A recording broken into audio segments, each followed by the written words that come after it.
करुणा के सागर भगवान बुद्ध, देवता और मनुष्यों के शास्ता, हमारे गुरु, उनके धम्म एवं संघ को पंचांग प्रणाम करता हूँ। आप सभी उपासक एवं उपासिकाओं को सप्रेम नमो बुद्धाय जय भीम करता हूँ। मित्रों, समय समय पर भगवान ने समाज को दुखों में गिरने से पहले लोगों को तमाम प्रकार की चेतावनी धम्म बोल करके दी है, और जो गिर चुके हैं, दुख में अपना जीवन जी रहे हैं, उनको निकालने का पूरी तरह से प्रयास किया है। कोई भी व्यक्ति कितना ही पतित तो क्यों नहीं हो जाए, कितने दुखों के सागर में क्यों न डूब जाए, वो वहाँ से निकल के और अपनी उन्नति को प्राप्त कर सकता है, फिर से सुखी जीवन जी सकता है। धर्म के रास्ते हर व्यक्ति के लिए हमेशा खुले रहते हैं। कोई ये न सोचे कि मेरा सारा जीवन बुरे कर्म करने में गुजरा है, जिस वजह से मुझे दुख है, तकलीफ है, अब मैं कैसे धर्म के रास्ते चल सकता हूँ। बिल्कुल चल सकते हैं। और जो लोग अभी सही प्रकार से जीवन जी रहे हैं, सुखपूर्वक जीवन जी रहे हैं, शील का जीवन जी रहे हैं, वो लोग उसको हमेशा निरंतर रखें, उसको मेंटेन करके रखें, ताकि कल उनका जीवन दुखमय न हो जाए। इसके लिए समय समय पर भगवान ने और धर्मोपदेश किए हैं। आज हम उसी में से एक धर्मोपदेश भगवान का, जो कि बड़ा कल्याणकारी पाठ है, महापत्रा पाठ के अंदर आता है, और वो है पराभव सुत्तंग। मनुष्य किस प्रकार अपने पतन को प्राप्त होता है, कैसे दुखों में गिर जाता है, कैसे उसका सर्वनाश हो जाता है। इन बातों को अगर ध्यान रखेंगे तो उन स्थितियों में जाने से पहले अपने आप को संभाल लेंगे और पतन से बच जाएंगे। या यूँ कहें कि जो व्यक्ति पतन को प्राप्त हो चुके हैं, उनको भी जीने की, ठीक प्रकार से जीवन जीने के लिए अगर इच्छा रखते हैं, तो पुनः उन कामों को छोड़ दें जो इन पराभव सूत्रों में जो बताए हैं, तो निश्चित उनका भी कल्याण शुरू हो जाएगा। तो आइए पहले इस पराभव सूत्र को एक बार पाली में हम पढ़ लेते हैं, जैसे कि सूत्र पाठ करते हैं उस तरह से, और फिर उसका अनुवाद आपकी तरफ रखेंगे। वीडियो पूरा देखेंगे तो धर्म लाभ होगा, और अपने अन्य भाइयों को भी और ये वीडियो शेयर किया करिए, ताकि सभी को धर्म लाभ मिल सके। आइए शुरू करते हैं। पराभवं पुरुषं वयं पुच्छाम गौतमं भगवन्तं पुट्ठमागम्य किं पराभवतो मुखं सुविजानो भवं होति सुविजानो पराभवो धम्मकामो भवं होति धम्मदेशी पराभवो इति हेतं विजानाम पठमोऽसो पराभवो द्वितीयं भगवा ब्रूहि किं पराभवतो मुखं असन्तस्य पिया होन्ति सन्ते न कुरुते पियं असतं धम्म रोचेति तं पराभवतो मुखं इति हेतं विजानाम द्वितीयोऽसो पराभवो तृतीयं भगवा ब्रूहि किं पराभवतो मुखं निद्धाशीली सवाशीली अनुष्ठातयो नरो अलसो कोदपण्याणो तं पराभवतो मुखं इति हेतं विजानाम तृतीयोऽसो पराभवो चतुर्थं भगवा ब्रूहि किं पराभवतो मुखं यो मातरं वा पितरं वा जीर्णकं गतयौवनं पौसन्तो न मरति तं पराभवतो मुखम् इति हेतं व्यजानाम चतुर्थोऽसो पराभवो पञ्चमं भगवा ब्रूहि किं पराभवतो मुखं यो ब्राह्मणं वा श्रमणं वा अन्यं वा पे बणिबकं मूषावादेन वञ्चेति तं पराभवतो मुखम् इति हेतं व्यजानाम पञ्चमोऽसो पराभवो छठं भगवा ब्रूहि किं पराभवतो मुखम् बहुवित्तो पुरुषो सैरञ्जो सवो जनो एको भुञ्जति साधूनि तं पराभवतो मुखम् इति हेतं व्यजानाम छठमोऽसो पराभवो शतमं भगवा ब्रूहि किं पराभवतो मुखम् जातिथद्दो धनथद्दो गोत्रथद्दो च यो नरो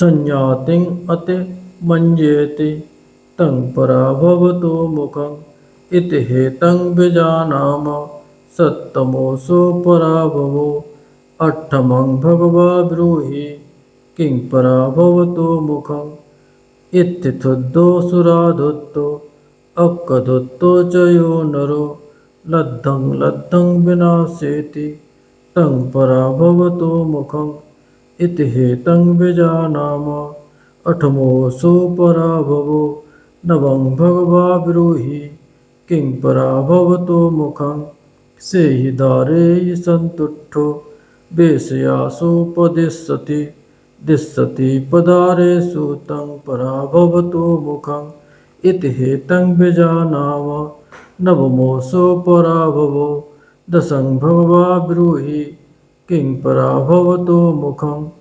अतीतयौवनोपोषो आनेति तिब्बरुत्थानि तस्सा ईस्सा च सुपति च पराभवतो मुखम् इति हेतं व्यजानाम दशमोऽसो पराभवो एकादशं भगवा ब्रूहि किं पराभवतो मुखम् इति शोण्डीमिकरण्ये पुरुषं वापितादिशं ईस्सा यस्मिन् थापेति तं पराभवतो मुखम् इति हेतं व्यजानाम एकादशोऽसो पराभवो द्वादशं भगवा ब्रूहि किं पराभवतो मुखम् अपभोगो महातन्नो क्षत्रिये जायते कुले सोऽधिरण्यं पथयति तं पराभवतो मुखम् एते पराभवे लोके पंडितो समवेक्ष्य अर्यो दर्शनसम्पन्नो सलोके भजते शिवन्ति।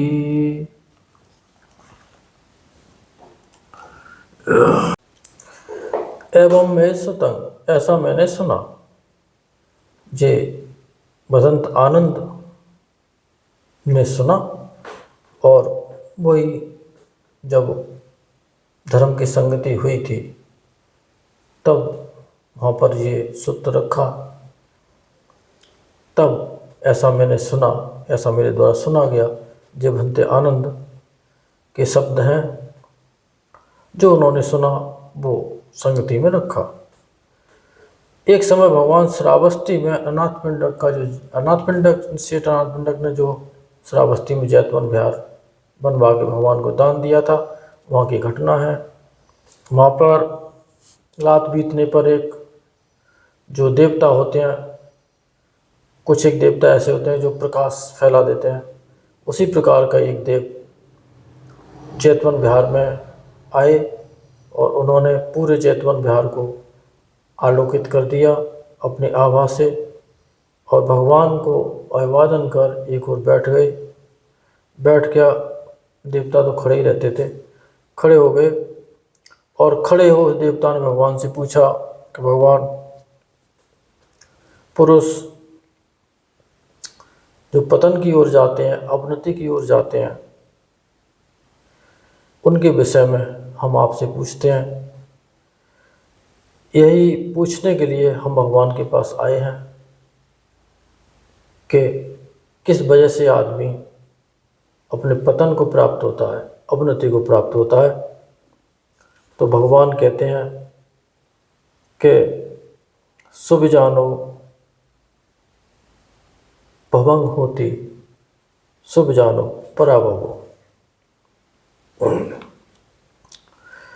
इस प्रकार उन्नतिगामी पुरुष आसानी से जाना जा सकता है। ऐसे ही अवनति पुरुष को आसानी से जाना जा सकता है, क्योंकि समाज में जो लोग रहते हैं कुछ उसमें से बड़ी तरक्की करते हैं, तो उनकी तरक्की के कारण आराम से जान लेते हैं लोग कि क्या क्या इनके आचरण है, क्या क्या व्यवहार है, किस तरह से लोगों के साथ जे पेश आते हैं और किस तरह से अपना जीवन जीते हैं। ये सब करीब करीब सभी लोग समझते हैं इस बात को। और इसी तरह से कोई व्यक्ति पतन को प्राप्त होता है, अवनति को प्राप्त होता है, तो भी उसको लोग जान लेते हैं कि इसके अंदर क्या कमियां, क्या खोट है, किस वजह से ये अवनति को प्राप्त हुआ है। तो ये इसका आशय है। धर्म कामी की उन्नति होती है। जो धर्म की कामना करता है, धर्म की इच्छा रखता है, बहुश्रुत होता है और सही मायने में तो शील समाधि प्रज्ञा ही धर्म है। उस पर जो व्यक्ति चलता है उसमें और वृद्धि करता है, तो ये उसकी उन्नति होती है। और उसके प्रति जो द्वेष करता है, धर्म के प्रति द्वेष करता है, शीलों के प्रति द्वेष करता है और साधना और प्रज्ञा के प्रति द्वेष करता है, उसकी अवनति हो जाती है और वो इसी संसार में दुखों में पड़ जाता है। अब इस प्रकार पहले कारण को जो हमने जान लिया, ये देवता कह रहे हैं, और भगवान अवनति के दूसरे कारण को हमें बताएं। तो कहते हैं कि जिसे भगवान कहते हैं असंतस्य पिया होती संते न कुरते पिया। ये ऐसे व्यक्ति भी होते हैं जो कि उनको, जो बुरे व्यक्ति हैं, जो दुराचार का जीवन जीते हैं, वो उनको प्रिय होते हैं। क्योंकि कभी कैसे न कैसे हैं कि चोर चोर मौसेरे भाई, ऐसा भी समझा जा सकता है।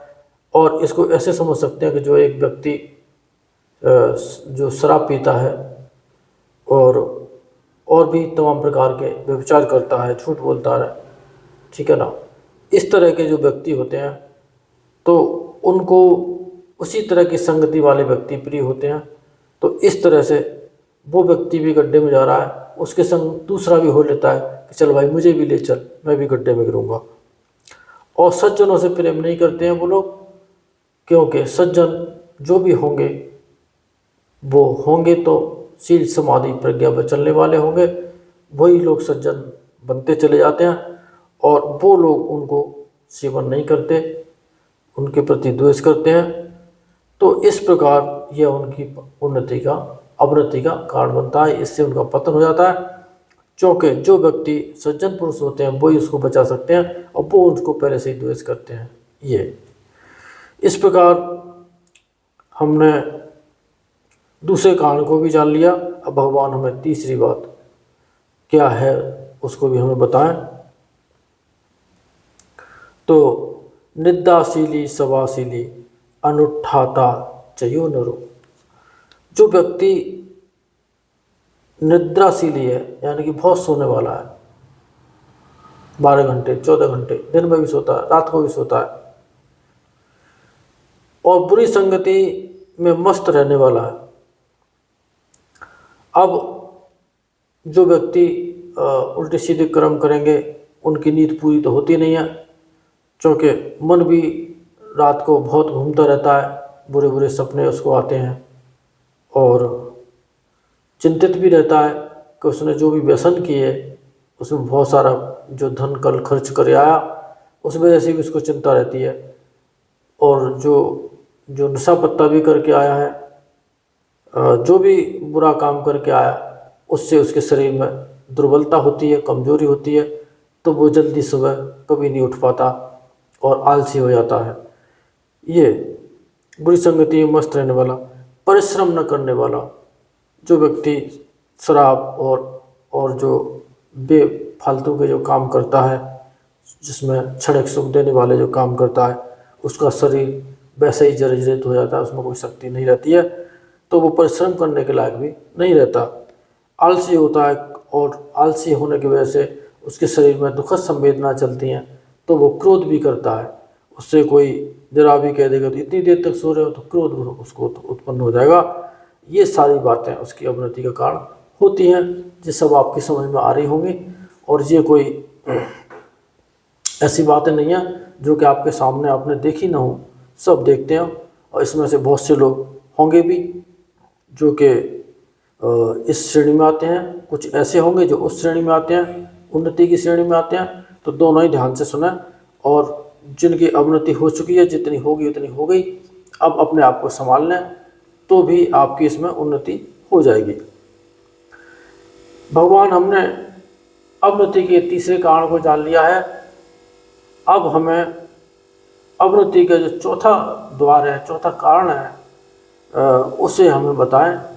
तो भगवान जो कहते हैं, यो मातरं वा पितरं वा जीर्णकं गत यौवनं। देखिए भगवान ने कितना बढ़िया शब्दावली इसमें जो रखी है, आपको हैरानी होगी सुन करके। कई पर्यायवाची है, लेकिन ये क्यों रखा?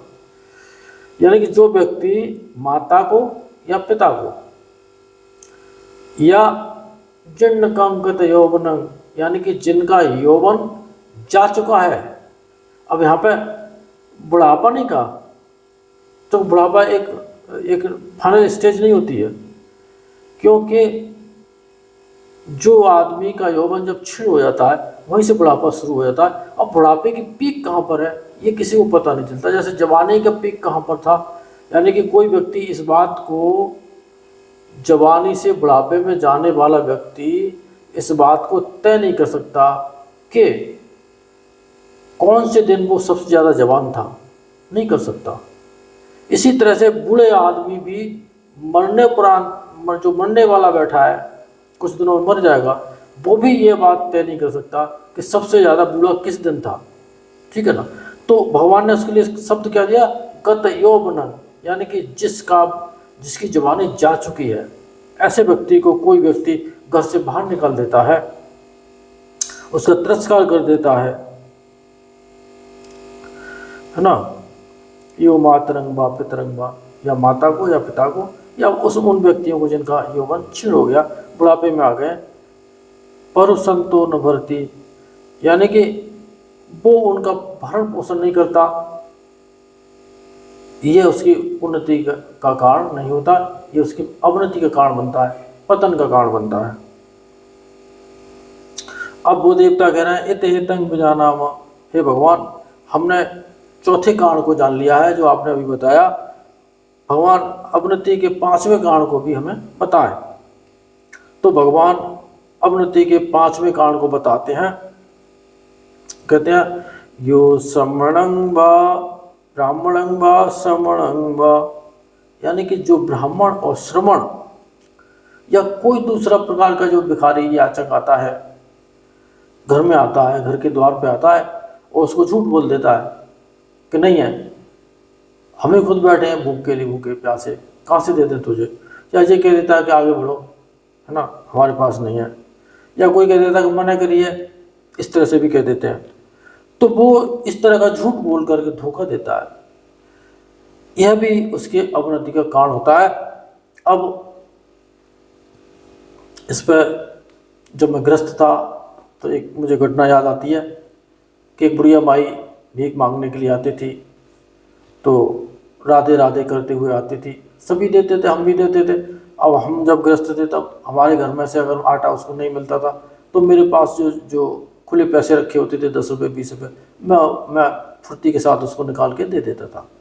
एक किसी रिश्तेदार के आने पर, कोई हमारे रिश्तेदार आई, एक महिला, और जब बुढ़िया माई आई राधे राधे करती हुई, तो हमारी जो रिश्तेदार आई थी उन्होंने कह दिया कि अम्मा जी राधे राधे वाला घर नहीं है, जी जय भीम वाला घर है, तो बुढ़िया उस दिन से वो हमारे द्वार पे कभी भीख मांगने के लिए नहीं आई। अब देखो भीख मांग रही है, याचक है, उसके बाद भी उसमें जाति का कितना अहंकार, कितना अभिमान कि इन लोगों के यहाँ से भीख नहीं लूंगा। अरे तू ब्राह्मणों के यहाँ से भीख लेगी तो मर जाएगी वो की। 100 में से 20 ब्राह्मण तो वैसे ही भीख मांगते हैं, है ना, और उनमें से भी 20 देते नहीं है। अब बचे 60, और 60 आदमियों के यहाँ 20 आदमी भीख मांगने के लिए जाएंगे तो एक आदमी 20 आदमी को कैसे भीख दे देगा? अरे भूखे मर जाओगे भाई। एक तो तुम्हारे पुराने जो कर्म थे उसके मुताबिक तुम भिखारी बने, क्योंकि तुमने दिया नहीं किसी को, पुण्य है नहीं, भिखारी बने। अब उनको भी जाति वाले घर चाहिए कि इनके यहाँ से नहीं लूंगा और इनके यहाँ से लूंगा। तो भाई जिद क्या कर रहे हो तुम लोग? अभी भी तुम्हारे अपने आप को समझते हो कि हम बहुत बड़े व्यक्ति हैं, हम बड़ा बड़ा काम कर रहे हैं हम। तो इस तरह से तो उधर भी इस तरह का होता है, तो वो भी उसमें अवनति के हिस्से में चले जाते हैं, वो भी अवनति का कारण उनका होता है। क्योंकि भीख मांग करके खाना, उसको पचाना इतना आसान काम नहीं है, उसके लिए धर्म का काम करना पड़ता है। और जो धर्म का काम नहीं करते हैं तो वो भीख मांगी हुई उनकी जो आजीविका है वो भी धूमिल हो जाती है, वो भी मैली हो जाती है। तो ये बड़े ध्यान रखने वाली बात है। तो देवता कह रहे हैं कि भगवान हमने 5वें कारण को हमने जान लिया है और अब हमें 6वां कारण आप बताइए। तो भगवान 6वां कारण बताते हैं, बहुत वित्तो पुरुषो, बहुत वित्तो यानी कि वित्तो यानी कि वित्त यानी कि पैसा, बहुत पैसा यानी कि अब धनवान के लिए देखिए ये शब्द आया बहुत वित्तो, यानी कि जिस व्यक्ति के पास बहुत सारा वित्त है यानी कि धन है। ये वित्त बहुत पुराना शब्द है। तो बहुत धनवान पुरुष जो सोना चांदी और भोजन से संपन्न है, वह अकेला ही स्वादिष्ट भोजन करता है, तो और किसी को देता नहीं, बांट के नहीं खाता है ना। किसी ने कहा है कि बांट खाए बरकत, आप खाए हरकत। अरे कोई चीज़ है तो चोरी छुपके मत खाओ। अरे खाने से पहले देख लो हमारे अड़ोस पड़ोस में हमारा कोई मित्र जो हमसे ग्रहण कर सकता है, कम से कम वो व्यक्ति भूखा तो नहीं है कि वो सामने बैठा हम खा रहे हैं। और फॉर्मेलिटी भी नहीं होनी चाहिए। जो आजकल एक चल गया है, ढोंग चल गया है, कोई आ गया, खाना खत्म हो रहा है अपने इसमें थाली में, आओ भाई साहब खाना खा लो। अरे तुम्हारे पास खाने के लिए है नहीं, तुमने सब खा लिया, अब उनको क्या खाना खिला रहे हो? और फिर जब कोई आके बैठा है और खाना आपने परोस लिया अपनी थाली में, तब वास्तव में अगर आप उसको खिला सकते हो तब आप बोलिए कि आप खाना खाइए, फॉर्मेलिटी के बतौर नहीं। तुम्हें लगता है कि जी खाना केवल मेरे लिए पर्याप्त होगा और मैं केवल फॉर्मेलिटी कर रहा हूँ कि भाई खाना खा लो, और उसने खाने के लिए लग गया तो आप उससे द्वेष करेंगे, करे तो खाने लग गया। तो ये भी नहीं होना चाहिए।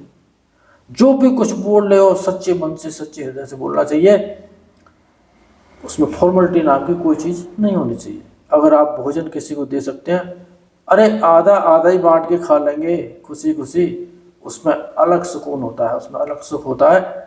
ये भी कभी करके देखेंगे कि अपने भोजन को आधा किसी को बांट के तो देखिए कितना सुख मिलता है उसमें। कोई नहीं मरेगा आधा खाने से और पेट ठीक ही रहेगा।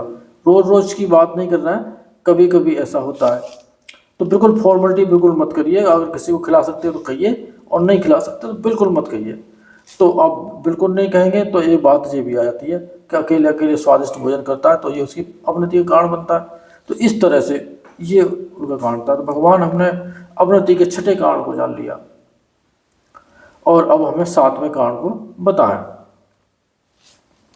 तो भगवान 7वें जो कारण था वो बताते हैं कि जो मनुष्य जाति थद्दो धन थद्दो गोत्र थद्दो जयो नरो, यानी कि जिस व्यक्ति को अपनी जाति का, धन का और गोत्र का बड़ा अभिमान होता है कि मैं ब्राह्मण, और ब्राह्मणों में वो क्लास का ब्राह्मण सुपर जो सबसे ऊपर वाला है, और मेरे पास पैसा भी है, और देखो मेरा गोत्र भी उत्तम है, ठीक है ना, मैं अपनी लड़की को अब इसे नहीं दे सकता तो भाई सबसे ऊपर वाला ब्राह्मण कैसे देगा अपनी लड़की को?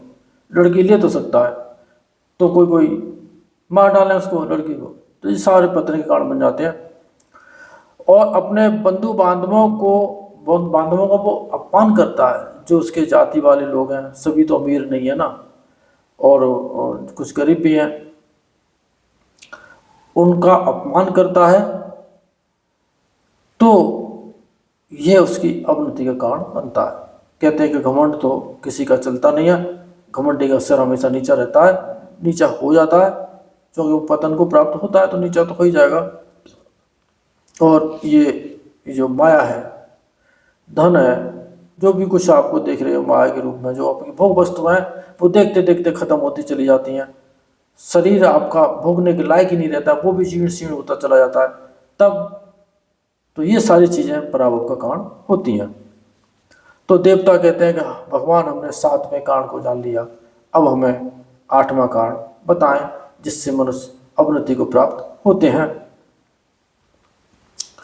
तो कहते हैं कि इत्थदत्तो सरादत्तो अखदत्तो चयो नरो, यानी कि इत्थि यानी कि स्त्री में धुत रहता है, यानी कि स्त्रियों के पीछे पड़ा रहता है, बहुत सारी स्त्रियों के पीछे वो घूमता रहता है, अपनी वासनाओं में लोटपोट लगाने के लिए घूमता। सुरादत्तो, और जो सुरा यानी कि शराब में धुत रहता है, यानी कि शराबी है। और अखदत्तो यानी कि जुआड़ी भी है। तो जरा शराबी हो, जुआड़ी हो, और जो है, और जो व्यभिचारी भी हो, ऐसा व्यक्ति कोई अगर है तो वह धन को प्राप्त कर भी लेता है ना, धनवान भी होता है, तब भी उसका धन नष्ट हो जाते हैं, जो ये तीनों चीज़ें धन को खाने वाली हैं और शरीर को भी जर्जरित कर देंगे, बेकार कर देंगे, बीमार कर देंगे, रोगी बना देंगे। तो कहते हैं भगवान लद्दंग लद्दंग विनाशेति, यानी कि धीरे धीरे, लद्दंग लद्दंग का धीरे धीरे वो व्यक्ति विनाश को प्राप्त होता है। ये उसके अवनति का कारण है। तो ये भगवान ने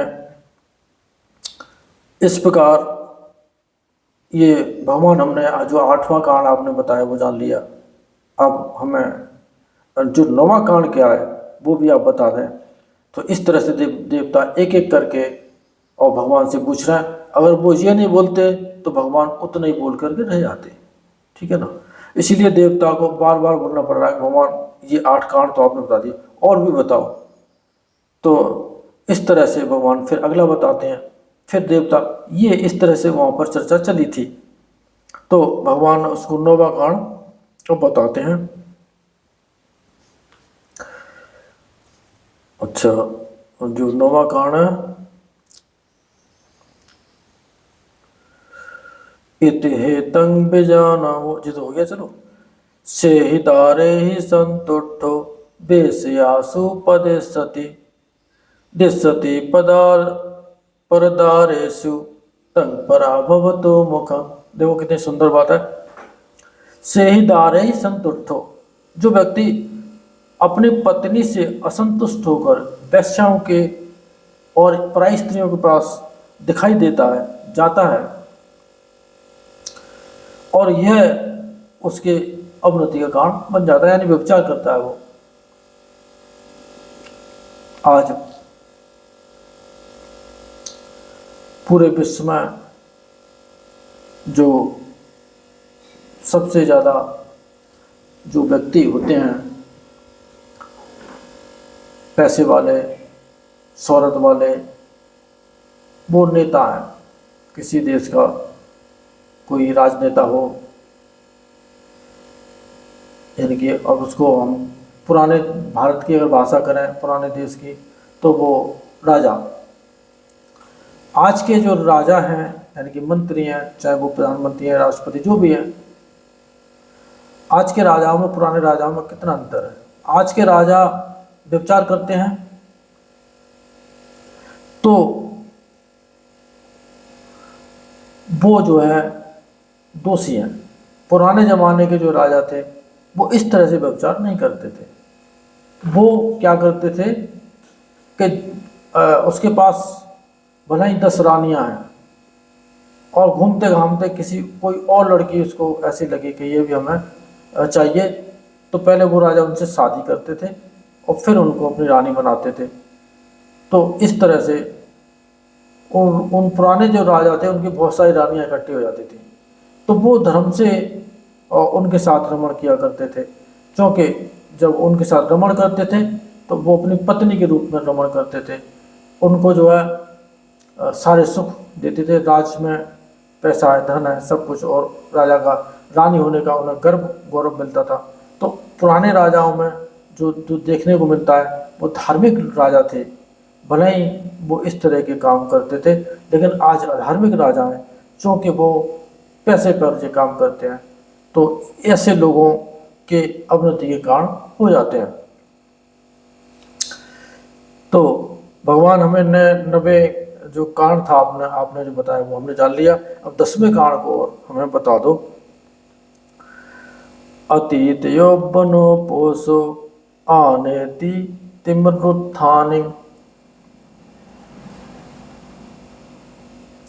बूढ़ा आदमी जब किशोरी को ब्याह कर घर लाता है, ऐसा भी आज भी कहीं देखने को मिलता है कि कोई बूढ़ा आदमी हो गया, उसकी पत्नी मर गई, तो वो उसके मन में आता है कि क्यों ना दूसरी शादी कर लूं, लेकिन अपनी उम्र के बराबर की स्त्री से शादी न करके किसी नई उम्र की लड़की के साथ शादी कर लेता है ऐसा व्यक्ति, तो उसको घर ले आता है।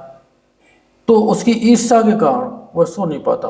अब उसके मन में तमाम प्रकार के ये संकल्प विकल्प चलेंगे कि उसकी जो नई स्त्री है, जो नई लड़की को शादी करके लाया है, वो उससे संतुष्ट न होगी, वो किसी और पराई मर्द के पास जाएगी, किसी और व्यक्ति के पास जाएगी, जाती होगी या जाती है, इस तरह के विचारधारा उस पर चलती है। तो इस वजह से भी वो ठीक से सो नहीं पाता है, और यही सो पाने से उसमें अंतर मन में जो क्लेश चलती है, उस वजह से उसका शरीर जीर्ण शीर्ण होता चला जाता है और जल्दी रोगी हो जाता है।